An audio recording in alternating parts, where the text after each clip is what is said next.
You see, I am a simple college student living alone in an apartment. I was very enthusiastic about the release of Pokemon Art Gold/Soul Silver here in the States. I have purposely locked myself out of all media on the internet aside for school purposes.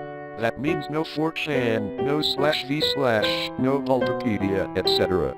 As I was busy with the school year and being poor at the time, I wasn't able to buy Soul Silver on its launch date. After my school year ended, I ordered Soul Silver on Amazon. However, it would take a week for it to arrive. I decided that during that time, I would replay my Crystal version on my Game Boy Color. However, I realized that long ago, my mom threw it away because I told her the save went dead, and I was very upset about it then. She also threw away my Silver version, so all I have is my Game Boy Color. As such, I set out to GameStop and bought a used Silver version, as it's the only Pokemon game left that they have for the GBC $10 fairly cheap. I went home and started it up for a nostalgia trip. However, that's where things started getting bizarre, and most likely the reason why you read this. The Game Freak logo started up as normal, but it just froze there. I thought the cart was just errored or something, so I turned it off and on. The same thing happened. I tried pressing on start over and over, and all of the buttons. Eventually, the logo vanished and there was a black screen for about 5 seconds. Suddenly, rather than going to the usual menu screen, I was already in the game in the previous save file, which was odd as I was expecting all of these carts to have been wiped by the poor battery. Either way, I wasn't complaining, as I would have chosen the continue option to see what the previous guy did anyways. First off, I checked his trainer information. His name was just he didn't have much originality. I checked his profile and apparently he had 999.99 hours put into the game with all 16 badges, 99999.9 Pocket Dollars, and all 251 Pokemon on the Pokédex. Seeing as he apparently had Mew and Celebi logged also, I am guessing he either used the Game Genie or was a really hardcore Pokemon player back then. I checked his Pokemon to see what a vast team he has. To my surprise, I saw 5 unknowns and a 6th Pokemon named Hurry. I'm thinking that this must be some cruel joke by the person who last played this game, but I decided to check the profiles of those Pokemon anyways. As expected, they were different letters of unknown, all level 5. I was a bit shaky with my unknown alphabet at the time, but I identified the word spelled out to be Leave. As for the 6th Pokemon, it turned out to be a Cyndaquil, mind you, this is before there were individualized Pokemon icons. The Cyndaquil looked normal, but it was level 5, with only 1 HP left, with only 2 attacks, Lyra and Flash. I don't know why they named him Hurry, but at the time, I just disregarded it. The most eerie thing was that, despite my volume being at max, none of the Pokemon he had said their usual cries. Just pure silence. Having enough of the team, I closed it. I was parked at what appears to be a room inside Bellsprout Tower. However, for some reason, there were no NPCs around. Even more eerie was that the pillar in the middle didn't move at all, as if just leaning on its side. There was no music at all, and there was no exit or ladder, or at least I thought there wasn't. I walked around for a few minutes but can't seem to find a way out. This was certainly not a room I've seen in the Bellsprout Tower before. I've tried checking my items for an escape rope, but the bag was completely empty. There wasn't any wild Pokemon either. Finally, I managed to find a ladder, which turned out to be behind the pillar. The screen turned black and the music finally started playing. I had a sudden chill as I recognized that melody I heard to be the thing you hear when you listen to the radio at the Elf Rooms, where the unknown are at. I immediately realized that it wasn't a loading transition, but rather I was in a dark room and would need flash. Before I took care of that though, I immediately checked my Poké gear to change the radio to something more pleasant, but it turns out that there was no radio card, or even a phone or time cards. There was only a map card in which Gold, from earlier, and I will call him Gold from now on, was just walking in the midst of black. I recall that Cyndaquil has Flash, so I turned off my Poké gear and made Cyndaquil use Flash. I didn't see any message saying Hurry has used Flash, or anything like that. The room just became lit just like that, and I soon regretted it. The room was a chilling blood red, with a linear grey path heading south. The ladder I used to go up/down was not there at all. I had no choice but to head south. The screen got darker every 20 steps I made until I finally made it to the end, which appears to be a sign. I read the sign, which said TURNDACKNOW. Suddenly, I was asked to answer YES/NO, but there was no question asked.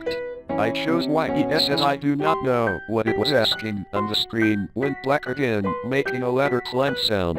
The unknown radio music stopped, and in a few seconds, was replaced with a not as creepy coke flute radio music. I was in another dark room, but I held my breath and should flash again. Suddenly, it said that HURRY had fainted, which was odd, since I recall that there was no status conditions like poison on him, and I clearly wasn't in a battle.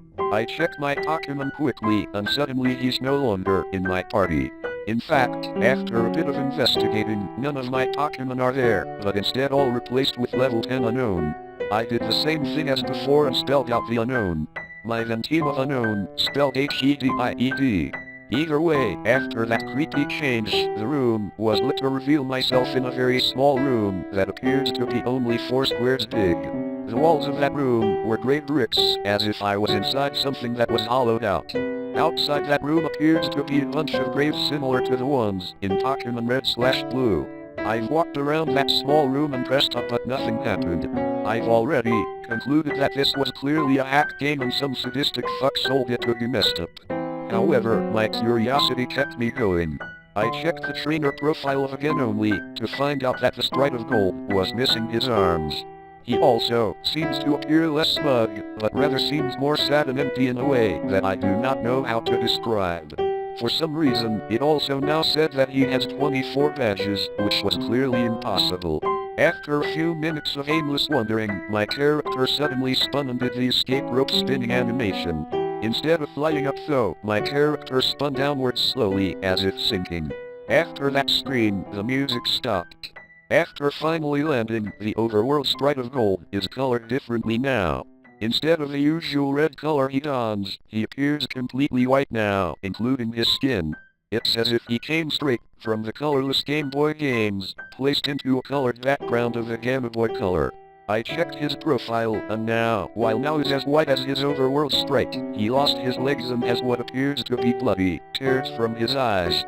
It also says he now has 32 badges, which now starts to disturb me as this change of number seems to represent something important.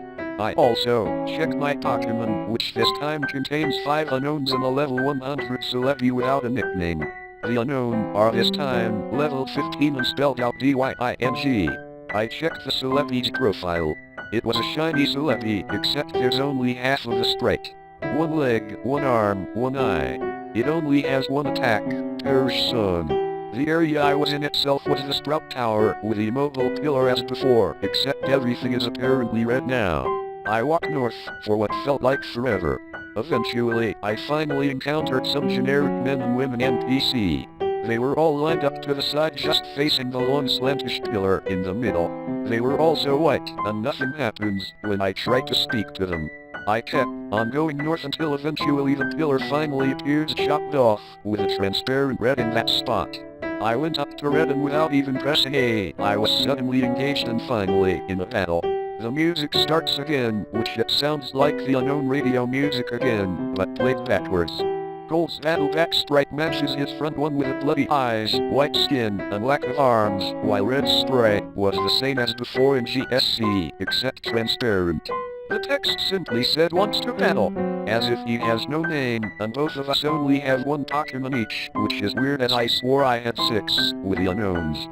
My shiny Celebi came out, conveniently with half a Sprite, for the back Sprite also.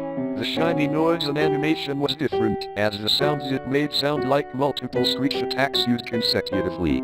Red sent out a seemingly normal male Pikachu, except he is level 255 and his Sprite seems sad and has tears in his eyes. Rather than the usual FIGHT/ITEM/PKMN/RUN menu, I was only given the option to use the attacks.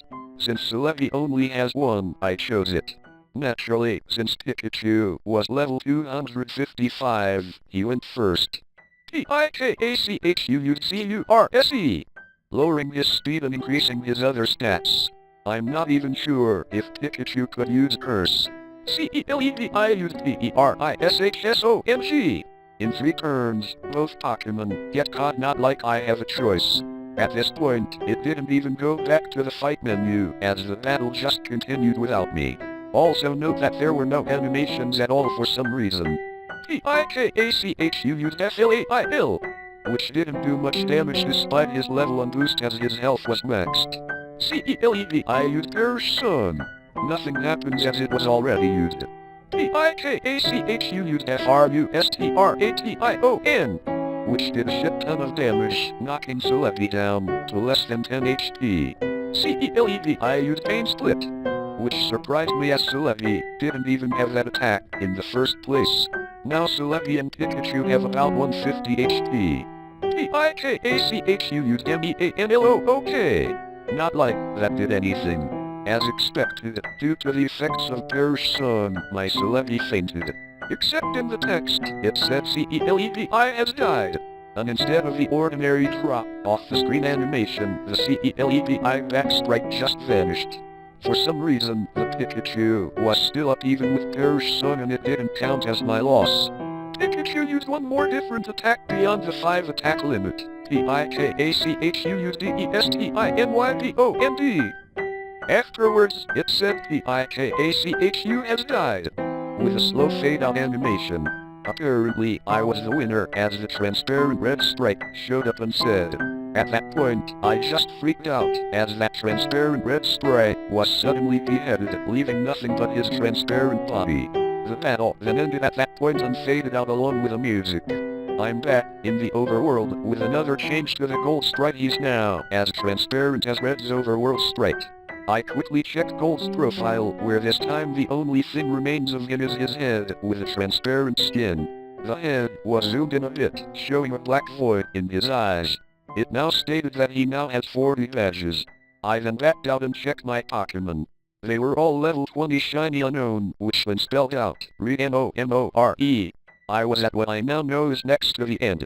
There was apparently no music playing, but for some reason I still felt like something was there that could be heard. I was back in my room in New Park Town. Maybe finally I get to play this game properly, but who am I kidding? I knew that sadistic fuck must have done something. I walked around my room to interact with things, as I'm a bit afraid to go down the stairs to see what was awaiting down there. Note I said walked, as while the background was moving, Gold was not moving his transparent limbs at all while doing so, just floating like those ghosts you see in Diamond/Pearl. As expected, the radio, computer, and TV did not work, so I had no choice but to go down the stairs. I ended up in the same lower level room of my house. Everything appears normal, except Mom isn't home. After failing to interact with anything in this room, I decided to go outside. To my surprise, that door leading outside at the south didn't work, and instead I just walked straight through it to avoid. I continued moving south to see what the fuck was going on. My house vanishes as I head south into the void. It was creepy as when I entered the void, the outline on Gold's transparent stripe turned white to contrast with a pitch black. Eventually, I reached a white area on Gold's stripe, turned black and transparent again. I continued south without thinking of stopping at all. After a long trek south, I finally encountered something. It was Gold's regular stripe. I talked to it. He said goodbye forever.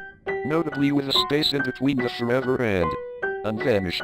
As that happened, it said, use MIGHTMARE, which at that point, I would not deny that being possible.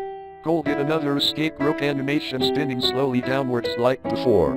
I'm now back into that small hollowed out room, surrounded by graves earlier. Or at least I say I was back there, as there's no sprite anymore. I tried to walk around but nothing moved, not even wall bumping noise. I checked my trainer profile with absolutely no gold sprite left. It said I have 0 badges and all the pictures of the Johto gym leaders at the bottom were replaced with skulls. I checked my Pokemon, which were all level 25 unknown. As expected, it spelled out a phrase that I dared to read, IMDEAD. As soon as I went back to the overworld, the room I supposedly was in was then covered with the same blocks as the walls. I then figured out what exactly that room was when the final text was said, R.I.P. That room was a big grave, surrounded by other graves. Gold has already been dead. He died presumably a few years after he defeated Red. He was a young trainer who, despite his efforts in collecting so many badges and attempts at becoming a Pokemon Master, was still unable to avoid the inevitable fate of death, and his efforts were eventually forgotten by the next generation. I was unable to escape from that text no matter what I pressed. I tried resetting the game, and the same thing happened, at which I then finally decided to give up on that horrible nightmare. After that experience, I will never look at the gimmick unknown the same way again. They say that only the first generation have folk tales and legends, but the second generation have shown me how unpleasant the truth can be. I eventually enjoyed Soul Silver immensely, but I still can't unthink what that rigged game has told me.